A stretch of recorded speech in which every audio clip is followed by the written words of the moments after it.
presidente eleito dos Estados Unidos, Joe Biden, conversou com o Papa Francisco na manhã de hoje, viu? E a conversa não foi pública.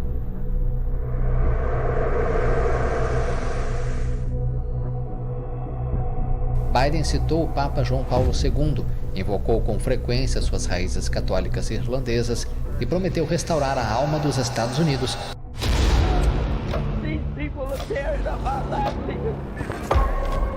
Third straight night, Portland police declared a riot. The vast majority of the protest has been peaceful. Over the weekend, 59 officers injured and 47 people arrested. New York City Mayor Bill de Blasio announcing a proposal to cut $1 billion from the New York City Police Department. We need to completely dismantle the Minneapolis Police Department.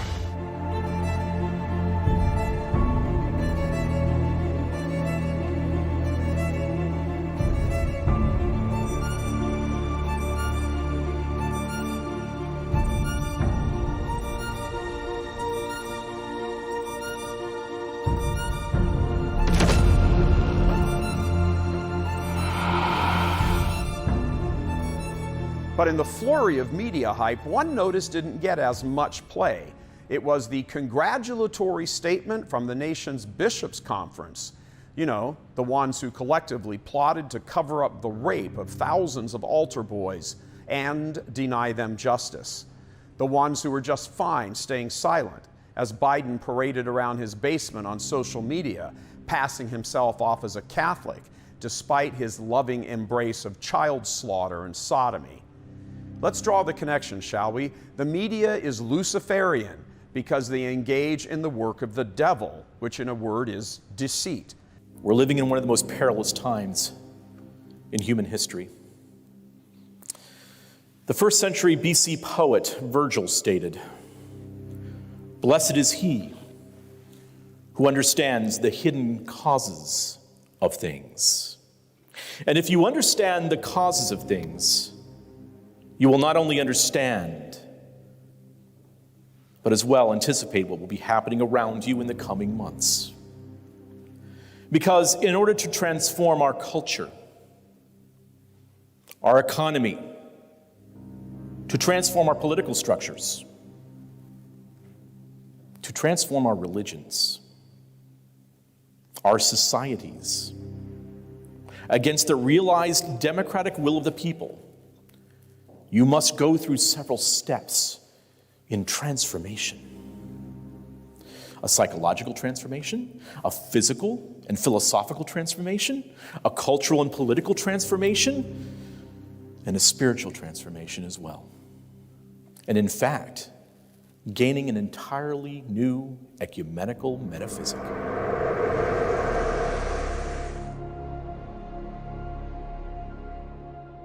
The critical race theory movement is a collection of activists and scholars interested in studying and transforming the relationship among race, racism, and power. It not only tries to understand our social situation, but to change it. It sets out not only to ascertain how society organizes itself along racial lines and hierarchies, but to transform it for the better.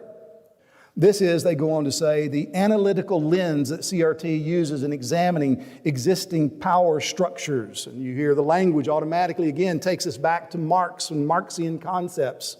I've seen all relationships in terms of power structures, those who have power and those who do not. Power dynamics defines the oppressors and the oppressed peoples of our society. I've got no patience for Marxists. There's no excuse for it. There's no more excuse for it than there is for being a Nazi, in my estimation. And now maybe you should say, well, I should have patience for Nazis, but I don't. Of course, that's not what I'm saying. No, but I think it's not so clear that it's not what you're saying. No, because it is the Marxists that I'm objecting to. And somehow it's okay to be a Marxist because maybe you're for the poor, even though you're not. I don't think it's okay to be a Marxist. I don't even think it's a little bit okay to be a Marxist. I think maybe in 1918, when you didn't know any better, even though wise people had already warned against the danger for at least 50 years, then maybe you could have assumed that you would bring in the utopia with your ideas of equity. But it's 100 years later, and we've seen the carnage. But you really see these people as the same thing as the Marxists, the Stalinist they Marxists. call themselves Marxists. No, they're worse than the Stalinist Marxists. Because the Stalinist Marxists didn't know who Stalin was going to be. And we know who Stalin was, and we know who Mao was, and we know who Pol Pot was. So let's make this clear. You really think that these people who are battling for social justice, against discrimination, that they want some sort of Stalinist regime? Well, they wouldn't say that. No, of course they wouldn't say that. Their policies would lead inevitably to it. And God only knows what they want in their heart of hearts. You know, it's the postmodern neo-Marxist types who are always on about power. Every structure is predicated on power.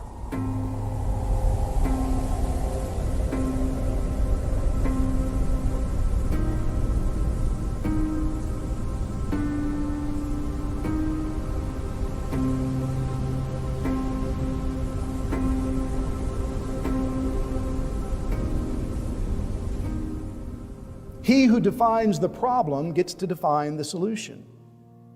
And if the main problem that people of color have is that they are inevitably oppressed by structures that are inherently oppressive, then the only solution is to tear down those structures. And this must be done by political maneuvers. And sadly, we're watching the dismantling of an entire civilization by people who claim that in doing so, they're serving the liberation of humanity. We are watching day by day, moment by moment, the realization of the great technocratic, oligarchical, intersectional, postmodern Fabian socialist dream. The move, simply put, is to transform our society from an analog civilization to a digital civilization. CRT identifies that these power structures are based on white privilege and white supremacy, which perpetuates the marginalization of people of color. CRT also rejects the traditions of liberalism and meritocracy. To say that you ought to be rewarded on the basis of merit is merely a way of furthering white privilege and white supremacy. But if you make that claim, then you have to ask, well, why exactly is it that you're claiming that every structure is based on power? What exactly does that have to do with your own motivations if you happen to be embedded in a structure? Does that mean, what, are you somehow immune to that if it's the only game in town? Or is it exactly what you're pursuing? Think about how many things that are happening around you right now in the world, not just right now, but over the last, let's say, 8 to 10 years, where things that you know that are, you're being told not to believe those things, to cast doubt upon them. Not only things such as biological truths, but even just straight up math. If all of this sounds rather dissonant and counterintuitive to you, that's because it is. As a friend of mine used to always say, if it doesn't make sense, it's because it doesn't make sense. And that's really the basis of mind control.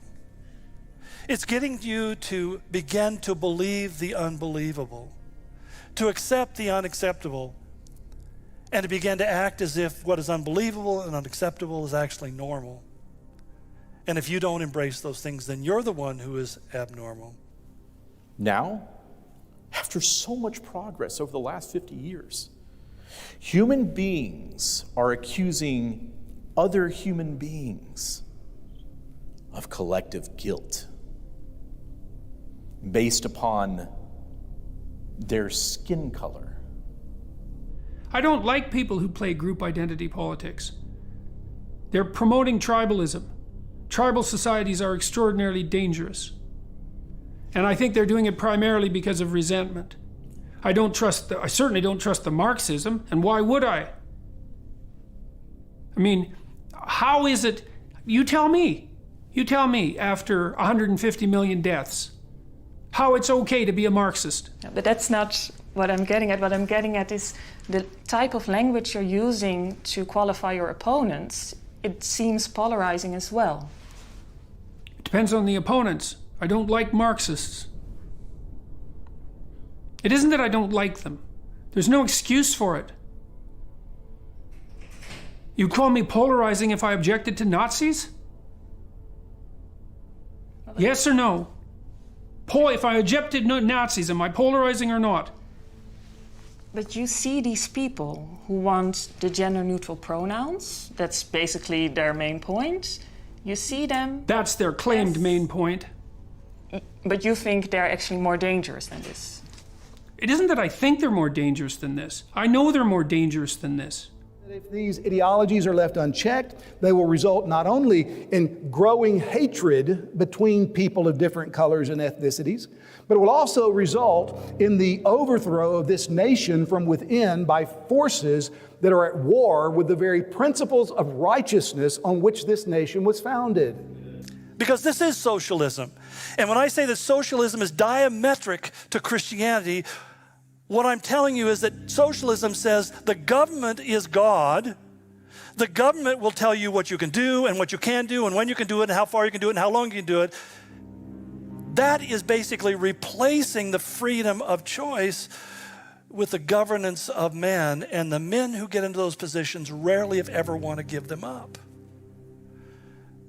because they themselves are obsessed with power and control. Why has the entire foundation of law and justice been cast aside in an all-out embrace of neo-Marxist source social justice conformity? You need to ask yourself this. Why had the Judeo-Christian concepts of freedom and liberty been thrown into the ash heap of history as the nations of the earth sprint towards the chains of global manipulation? And when a nation of people pushes morality out the door and pushes God out the door, then we've released the wild stallion. The bridle has been taken off. And the forces of evil are ready to rampage across the scene.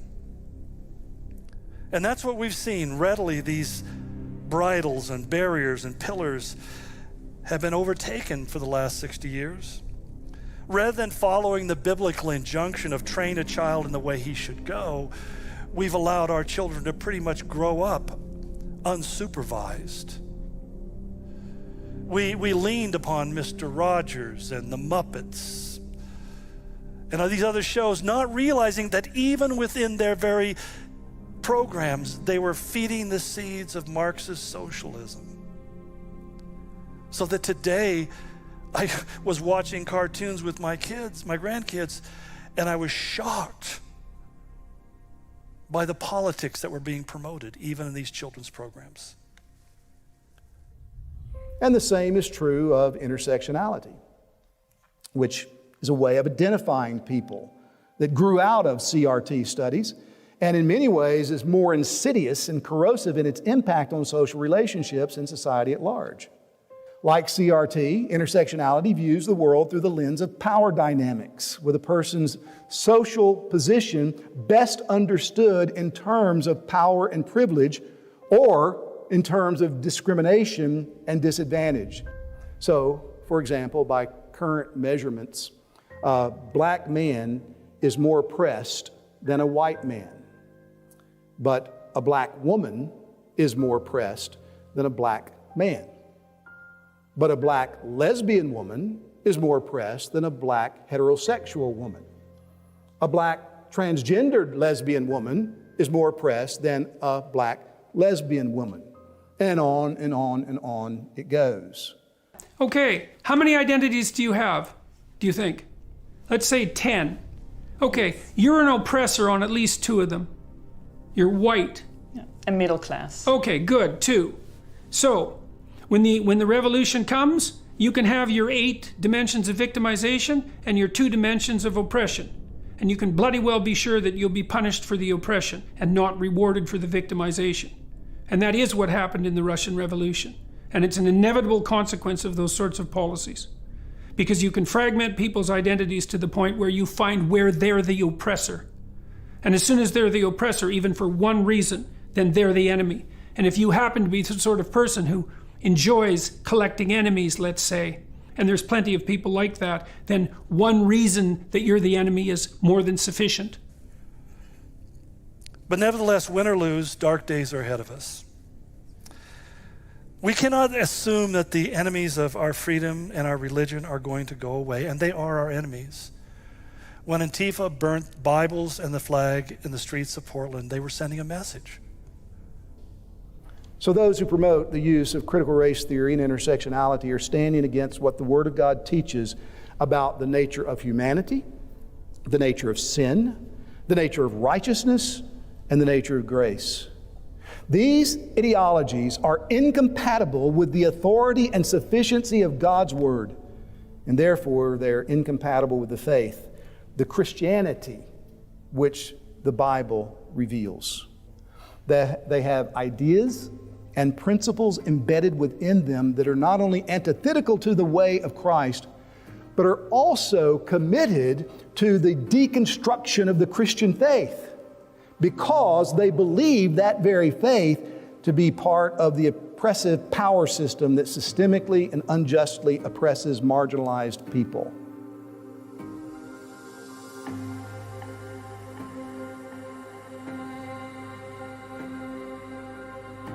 When the bishop's statement was published Saturday on the heels of the media projections, sincere and honest Catholics, neither of which this crowd of emasculated and homosexual men would know anything about, collectively convulsed and grew instantly angry.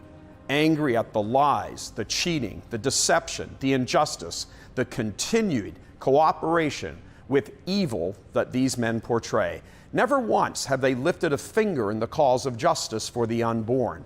And since a giant number of them are gay themselves, having gotten through seminary, no doubt, by passing certain examinations by their own bishops and faculty, they, of course, would scurry to the bandwagon of Biden. Perhaps most insulting to Catholics, not to mention God himself, because of the extent of the lie, was this line from their statement.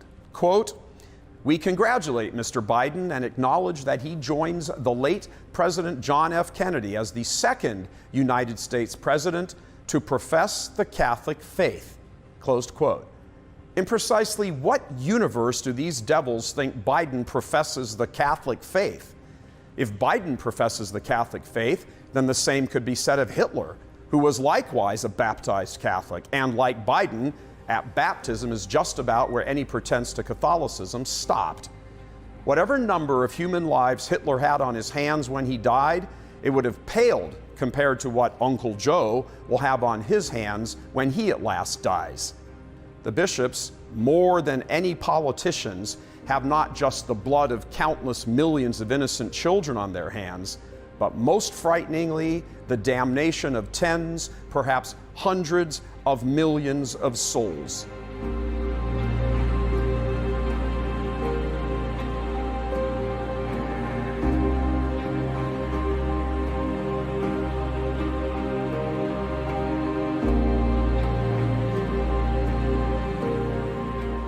The offspring of the devil, like all offspring, resemble each other, sometimes remarkably. This is one of those times where a remarkable resemblance is clearly visible. They have more in common than they disagree on, and when it comes to self-interest, they each lay aside their differences, pretended or not.